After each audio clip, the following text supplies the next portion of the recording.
सत्य। इसके बगैर चलोगे तो ठोकर जरूर खाओगे, इसे साथ नहीं ले चलोगे तो जिंदगी में धोखा जरूर खाओगे, इसे ओढ़े बगैर चलोगे तो जिंदगी के ठंड में आप कांपते रह जाओगे, अंधेरे और अंधविश्वास में घिर जाओगे। आकाश की ऊंचाइयों को अगर आप छूना चाहते हो तो सत्य आपके पंखों के नीचे वो पवन होगा। सत्य क्या है? अगर बाइबल कहता है कि आकाश और पृथ्वी टल जाएगा लेकिन ये वचन टलेगा नहीं। अरे क्यों बाइबल पे ही विश्वास करें? क्या और कुछ सत्य नहीं है? ये सवाल आपके दिमाग में घूमता हो। नोहा, अब्राहम, डेविड, यार सब मन घड़त कहानियां जैसा लग रहा है। यार बाइबल में लोगों का इतना सारा उम्र कैसे हो सकता है? बाइबल के अंदर दर्शाए गए परमेश्वर के बारे में लोगों को बहुत सारी गलतफहमियां। Why there is so much of violence, genocide, prejudice, injustice in the Bible? एक बात बताओ, ईश्वर फादर है, सन है कि होली स्पिरिट है? ईश्वर का सीन समझ और उसकी योजनाओं को हम लोग समझने में असमर्थ रहते हैं। कमारी में से जन्म लिया है, मजाक है क्या? कौन फिर से आने वाला है? यीशु? तो आइए मिलकर खोजते हैं ऐसे ही हमें कई बार उलझाने वाले सवालों को और उनके बाइबल से जवाबों को सुनने के लिए एक नई श्रृंखला जो सनातन सत्य को आप तक पहुंचाने के लिए शुरू होने जा रही है, सत्य की लहर। वेलकम बैक गिरीश भाई, कैसे हैं आप? Absolutely good. आप बताइए कैसे हो कनत भाई? Good good, absolutely fine. मैं भी बहुत सारा पढ़ाई कर रहा हूँ और बहुत सारी बातें हम सीख रहे हैं। और मेजरली जब हम ये सीज़न में हम the cross and the resurrection, the death और ये सब जब मैं फिर से एक और बार जब ध्यान करता हूँ और जब सुनता हूँ वचन को तो लाइफ फिर से एक नया लाइफ आ जाता है। या इट्स एन अमेजिंग वीक जो बहुत सारी चीज़ें हमने मेडिटेट किया और सीखा जाना। आपका कैसे गया? हाँ, it was great, it was good. अच्छा है। आने वाले दिनों में स्टडिंग माइनर प्रॉफिट्स तो कर ही रहे हैं। अभी अगले सप्ताह में गुड फ्राइडे भी आ रहा है। बचपन में आपको एक फैक्ट बताता हूँ, बचपन में स्कूल लाइफ में मैंने हर साल गुड फ्राइडे का छुट्टी एंजॉय किया है विदाउट नोइंग कि व्हाट इज गुड फ्राइडे। आज भी मैं बहुत सारे लोगों से पूछता हूँ ना कि कल, हम बोला कल छुट्टी है, किसका? गुड फ्राइडे का। क्या है वो पता नहीं है पर छुट्टी है। तो सरप्राइज नहीं, हम अपने, मैं ऐसा फिर इसको ऐसा डिड्यूस किया कि हम बस मजा आना चाहिए, कहाँ से आ रहा है, क्यों आ रहा है, कंफर्ट मिले बस, इररिस्पेक्टिव ऑफ उसके बारे में जानने का जरूरत नहीं। सही वर्ड आपने पकड़ा, कंफर्ट। आज भी आई थिंक हमारे डिस्कशन में कंफर्ट का यूज हम करेंगे। और बात सही है कि काफी साल से हम बहुत सारी चीजें सुनते हैं और देखते आते हैं पर हम कभी उसका वैल्यू नहीं जानते। और कुछ बातों को जब जानने लगते हैं तब हमारा knowledge actually sets us free, but knowledge of the truth sets us free। और वही बाइबल में भी लिखा है कि तुम सत्य को जानोगे और सत्य को जो तुम जान रहे हो ये तुमको छुटकारा देगा। तो जो भी कुछ हम डिस्कशन कर रहे हैं सत्य के विषय में या परमेश्वर के वचन के बारे में, ये हमें छुटकारा देगा, हमें फ्री करेगा, हमारे आंखों को खोल देगा, जिंदगी बदल जाएगी। राइट। तो आज हम डिस्कस करेंगे नाहुम के बारे में। कभी कभी ये मैं शब्द पढ़ता हूँ ना, थोड़े अजीब अजीब लगते हैं। मीका, नाहुम, फिर आगे आए हबक्कुक, जकराया, जफनाया। तो आई ऑलवेज बिलीव कि इनके अंदर कोई ना कोई मीनिंग तो होता ही होगा, बिकॉज अपने पहले डिस्कस किया था कि हर एक नाम का मीनिंग, नाम के वो मीनिंग्स को, इसलिए मैंने आपको बोला कि नाहुम का मीनिंग कंफर्ट है। अच्छा, ओ नाहुम का मीनिंग कंफर्ट है। तो नाहुम एक उसके भविष्यवाणी में एक बड़ा कंफर्ट लेके आता है अपने लोगों के लिए। तो मन में शांति आता है सबको और पता चलता है कि अब कुछ होने वाला है, न्याय होगा, परमेश्वर हमसे प्रेम करता है। और एक और बार वो याद दिला रहा है कि परमेश्वर का नेचर कैसा है, कैरेक्टर कैसा है, और उसका नाम जैसे वैसे उसका मैसेज भी हो जाता है। It becomes a comfort for all the listeners. थोड़ा और बताओ ना मेरे को नाहुम के बारे में, कहाँ का था? और नाहुम वैसे जुड़ा से ही जुड़ा हुआ है और जुड़ा से ही जुड़ा हुआ है और इसका जो मिनिस्ट्री है एक और बार एक साधारण फैमिली से आता है और परमेश्वर इसको इस्तेमाल कर रहा है। इसका मैसेज परमेश्वर के कैरेक्टर को दिखाने के लिए, परमेश्वर का नेचर को बताने के लिए कि उसका स्वभाव कैसा है, परमेश्वर कैसा है। और ये बात जो इसके पिछले भविष्यवक्ता ने जैसे वो बोल नहीं पाए, समझा नहीं पाए और खुद नहीं समझे, जैसे योना जो खास करके एक मेजर कैरेक्टर यहाँ पर हम कंपेयर कर सकते हैं, क्योंकि दोनों यहाँ पर एक ही जगह में भविष्यवाणी करते हैं, एक ही जगह के बारे में बात कर रहे हैं। और योना ने जैसे निनेवे के बारे में, निनेवे में जाकर बताया और वहाँ परमेश्वर ने उनको मन फिराने का समय दिया, मन फिराए और फिर क्षमा भी किया, उनको समय भी दिया, उनको वो दया और अनुग्रह मिला।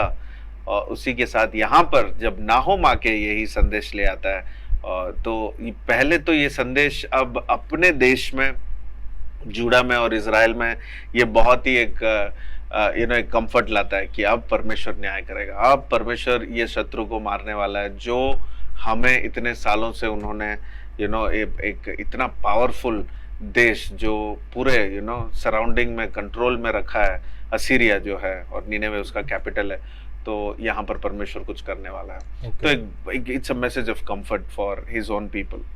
तो ये क्या इसके अंदर जो निन्वे बताया गया है, इज दिस ये वही निन्वे है जो जोना के समय था?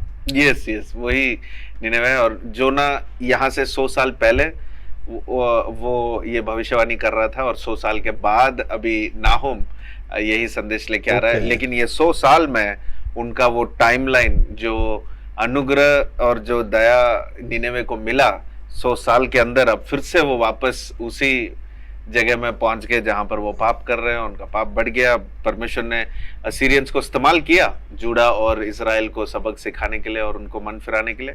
अब एक और बार परमेश्वर अब असीरिया को वो न्याय करने वाला है या निनेवे को न्याय करने वाला है। और ये एक संदेश जो है, कंफर्टिंग संदेश जो है इजराइल और जूडा के लिए यहाँ पर मिल रहा है। ओके, तो यानी सेम निन्वे जो आगे बचाया गया अब वापस से कठहरे में आ गया है। yes. अब यही दिक्कत था जोना के लिए कि मैं बोलता हूं तो वो परमेश्वर क्षमा कर देता है, उसका जो दया है। और वही वचन यहाँ पर नाहुम भी परमेश्वर का स्वभाव को बता रहा है। अब परमेश्वर का स्वभाव यहाँ पर भी दिखा रहा है कि देखो वो जल्दबाजी से वो गुस्सा नहीं होता है, धीरे से बहुत धीरज रखता है, वो हमसे प्रेम करता है, वो is merciful, slow to anger, यहाँ पर भी बताया। और वो जोना को, उसको वो कैरेक्टर पता था और उसको लगा कि परमेश्वर यहाँ पर क्षमा कर देगा। पर नाहुम ये कैरेक्टर बताने के बाद भी वो ये समझा रहा है सब लोगों को कि परमेश्वर जब न्याय करता है तो वो सही करता है और उसका न्याय में कोई भी कमी, कोई भी गलत, कोई भी ऐसा चीज हम पॉइंट आउट नहीं कर सकते। वो न्याय करता है तो वो सही होगा। और यहाँ पर वो न्याय करने वाला है निनेवे का, और यहाँ पर छुटकारा या शांति आने वाली है इजराइल और जूडा के लिए। ओके, तो कौन सी बातों से परमेश्वर गुस्सा था या खुश नहीं था निन्वे से?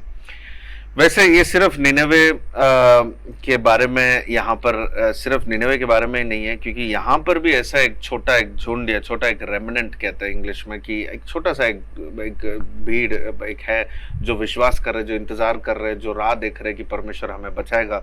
क्योंकि यहाँ पर भी यानी जूडा में और इजराइल में यहाँ पर भी पाप हो रहा है। 100 साल के बाद यहाँ पर भी गलत हो रहा है। यहाँ के जो राजा है और जो अपने राज्य में जो कुछ कर रहे हैं वो सब गलत तो कर रहे हैं, यहाँ पर भी पाप है और वहाँ पर भी पाप है। अब देखिए निनेवे का पाप तो पहले से ही था, ऐसा नहीं है कि निनेवे परमेश्वर को, बल्कि वो परमेश्वर को जानते भी नहीं थे। लेकिन यहाँ पर हम देख रहे हैं कि परमेश्वर निनेवे का न्याय कर रहा है। अब निनेवे को न्याय कर रहा है और निनेवे परमेश्वर की आराधना भी नहीं करती है, परमेश्वर को जानते भी नहीं है, एक रिश्ते के रूप में वो जानते भी नहीं है कि परमेश्वर उनके जीवन में क्या कर रहा है। निनेवे जानते हैं कि परमेश्वर इजराइल और जूडा का परमेश्वर है, लेकिन वो निनेवे जो है वो परमेश्वर की आराधना नहीं कर रहे हैं, लेकिन परमेश्वर उनका न्याय कर रहा है। ये कैसा हो सकता है? अब ये बात यहाँ पर नाहुम के पुस्तक में ये भी हम सीखते हैं कि कैसे तुम परमेश्वर को जानते भी नहीं हो, लेकिन परमेश्वर तुमको न्याय करेगा, तो वो कैसे करेगा? तो ये बात हमें एक सीखने वाली बात है कि परमेश्वर जो है आपके जानकारी के अनुसार वो आपको न्याय करेगा। ओके। या तो आप शायद रिश्ते में आप परमेश्वर को नहीं जानते, आप करीब नहीं है परमेश्वर की आराधना नहीं कर रहे, लेकिन परमेश्वर ने हर मनुष्य के अंदर एक जानकारी रखी है, यानी एक गलत सही गलत का जो कॉन्शियंस बोलते, जो अंदर एक लॉ, एक परमेश्वर ने ऐसा एक जगह सबके अंदर, मनुष्य के अंदर बताया, उसके अनुसार वो सबका न्याय करेगा। और ऐसे ही हम समझ सकते हैं कि आज अगर कोई परमेश्वर को बिना जाने अगर कोई गुजर जाता है, तो हमारा सवाल होता है कि वो कैसे, परमेश्वर कैसे उनको न्याय करेगा? हाँ, एक बेसिक चीज तो है ही ना, विवेक तो था ना उसके पास। यस, तो ये जो विवेक जो सबके अंदर परमेश्वर ने रखा है, कि जो छोटा सा जो जानकारी है कि ये सही है ये गलत है, उसके अनुसार परमेश्वर उनको न्याय करेगा। ओके। तो परमेश्वर न्याय तो सबका करेगा, हाँ। हमारा तो डबल होगा, क्योंकि हम उसको जानते हैं, हम उससे रिश्ता रखते हैं। उसके बाद अगर हमने गलती किया और उसके बाद अगर हमने पाप किया, तो हमारा तो न्याय अलग लेवल पे होगा। लेकिन परमेश्वर को जानते ही नहीं है, लेकिन उनके अंदर थोड़ी सी जानकारी है कि ये सही है ये गलत है। उनको भी पता है कि चोरी करना गलत है, या खून करना गलत है, किसी का अन्याय करना गलत है। तो ये जानकारी के अनुसार परमेश्वर उनको न्याय करेगा। So this is a learning point, God जजेस according to your knowledge. Okay. और आज परमेश्वर सारे देशों को, और सारे देश में जो लोग हैं, जितने भी लोग हैं पूरे दुनिया में, परमेश्वर ऐसा ही न्याय करेगा। He will judge you according to your knowledge of right and wrong। और ये परमेश्वर ने सबको दिया। अब इसके बीच में परमेश्वर ने हमें चुना है कि हम एक दूसरों को बताएं कि परमेश्वर कौन है। तो यहाँ पे निनवे या असीरिया ने ऐसा क्या गड़बड़ कर दिया कि परमेश्वर उनसे, मैं पीछे पड़ रहा था, तो मतलब ही इज फुल ऑन कि अभी आग ही गिराएगा। यस, अब असीरिया को समझिए, Assyria was at the most powerful situation यहाँ पर। अच्छा। इट वाज इन द, यानी 200 साल उन्होंने सबको कब्जा करके सबके ऊपर राज कर रहे हैं, इतना पावर कि उनके अगेंस्ट अब तक कोई आया नहीं, किसी ने अपने नजर उठा के भी नहीं देखा असीरिया के ऊपर। इतना पावरफुल किंगडम था, और निनेवे बीइंग द कैपिटल, वहीं से सब कुछ हो रहा है। और 200 साल तक जब इन लोग सब राज कर रहे हैं, आसपास के हर एक देशों को कंट्रोल में रखे हैं, अब निनेवे ऐसा पोजीशन में है कि कोई सोच भी नहीं सकता कि इनके ऊपर न्याय होगा, ये गिरेगा और ये खत्म हो जाएगा ये राज्य। लेकिन नाहुम उस समय में ऐसा संदेश दे रहा है कि कितना रिस्की है। देखिए, भविष्यवाणी बताना, आप समझे बादल आ गया है और मैं कहूं कि बारिश होने वाला है, ये ना आप समझ सकते हैं कि हाँ भाई सही है, बादल भी आ गया है और आप जो कह रहे हो वो होगा। लेकिन यहाँ पर कुछ बादल नहीं है, एक शंका भी नहीं है कि ये बारिश यहाँ पर होगा। उस समय में अगर कोई आके बोले कि बारिश आज जरूर होगा, तो ऐसा उदाहरण मैं दे रहा हूं कि नाहुम ऐसे समय में भविष्यवाणी दे रहा है कि निनेवे के बाद खत्म, अब समय आ गया है, असीरिया को कोई चांस नहीं है मन फिराने का, अब इनके ऊपर न्याय होने वाला है। और ये न्याय सिर्फ एक दो चीजों से रिलेटेड नहीं है, इसमें अन्याय भी आ गया, उनका ट्रीटमेंट, उनका जो पूरा जो जैसे उन्होंने लोगों को मारा और जैसे लूटा और जैसा उनका पाप और जैसे उनका जो आइडोलेट्री हो, इमोरलिटी हो, यानी हर प्रकार का पाप इनके पास था। निनेवे, अब सोचिए जब पावर जब आता है, हमें बहुत केयरफुल से रहना है कि जब पावर मिलता है तब हमें पाप करने में सारे दरवाजे खुल जाते हैं, पावर से सब खुल जाता है। लोग समझते हैं पैसे से सब कुछ कर सकते हैं, पैसा नहीं है, पैसे से भी बढ़कर पावर है। जब पावर आता है, और असीरिया उस समय में सबसे पावरफुल नेशन था, और इसका पाप का अंदाज ऐसे हम एक दो चीजें लिस्ट लगा ही नहीं सकते, इसमें तो इन्यूमरेबल। आप बताइए कौन सा पाप आप जानते हो, वो पाप इनके अंदर था। परमेश्वर कह रहा है कि अब समय आ गया है, अब मैं इनको न्याय करने वाला हूं। हाँ, मैंने इनको इस्तेमाल किया दूसरों को सबक सिखाने के लिए, लेकिन अब इनका समय आ गया और इनको मन फिराने का समय भी नहीं दे रहा हूं मैं। अब नाहुम कह रहा है कि देखो ये है कैरेक्टर ऑफ गॉड, वो समय देता है तो सबक सीख लेना चाहिए, आ जाना चाहिए और उसके रास्तों में चल लेना चाहिए। लेकिन अब मन फिराए, 100 साल पहले जब योना ने कहा तब मन फिरा के सब ठीक हो गए थे।